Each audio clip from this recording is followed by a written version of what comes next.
കൊല്ലം കുമ്മളിൽ 22കാരിയെ തൂങ്ങി മരിച്ച നിലയിൽ കണ്ടെത്തി. മരിച്ചത് തൃക്കണ്ണാപുരം സ്വദേശി ഫാത്തിമ. ഭർത്താവുമായി പിണങ്ങി കാമുകനോടൊപ്പം താമസിക്കവെയാണ് ജീവനൊടുക്കിയത്. പോലീസ് കേസെടുത്ത് അന്വേഷണം ആരംഭിച്ചു.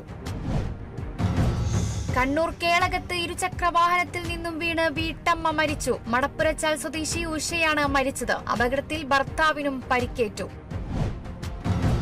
തൃശൂർ പെരിങ്ങോട്ടുകരയിൽ സൗജന്യ ആയുർവേദ നേത്ര പരിശോധന ക്യാമ്പ് സംഘടിപ്പിച്ചു. ക്യാമ്പ് സംഘടിപ്പിച്ചത് Nehru study centre and cultural forum പെരിങ്ങോട്ടുകരയും ശ്രീധരിയം ആയുർവേദിക് ഐ ഹോസ്പിറ്റലും സംയുക്തമായി. Anthikad panchayat president K Sasidharan camp ഉദ്ഘാടനം ചെയ്തു. ക്യാമ്പിൽ 100ഓളം പേർ പങ്കെടുത്തു. Thrissur Venkitangu village officer E ശോഭയ്ക്ക് യാത്രയപ്പ് നൽകി. സംസ്ഥാന സർക്കാരിന്റെ മികച്ച വില്ലേജ് ഓഫീസർക്കുള്ള പുരസ്കാരവും ശോഭ സ്വന്തമാക്കിയിട്ടുണ്ട്. യാത്രയപ്പ് യോഗത്തിൽ വില്ലേജ് ഓഫീസ് ജീവനക്കാർ, ബൂത്ത് ലെവൽ ഓഫീസർമാർ തുടങ്ങിയവർ പങ്കെടുത്തു.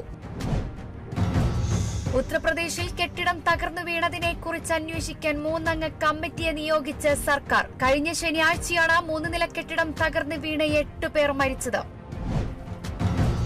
ആഫ്രിക്കൻ രാജ്യമായ സുഡാനിലെ ഷെല്ലാക്രമണത്തിൽ 21 പേർ മരിച്ചു. 67 പേർക്ക് പരിക്കേറ്റു. ഷെല്ലാക്രമണം നടത്തിയത് റാപ്പിഡ് സപ്പോർട്ട് ഫോഴ്സസ് എന്ന് സൂചന.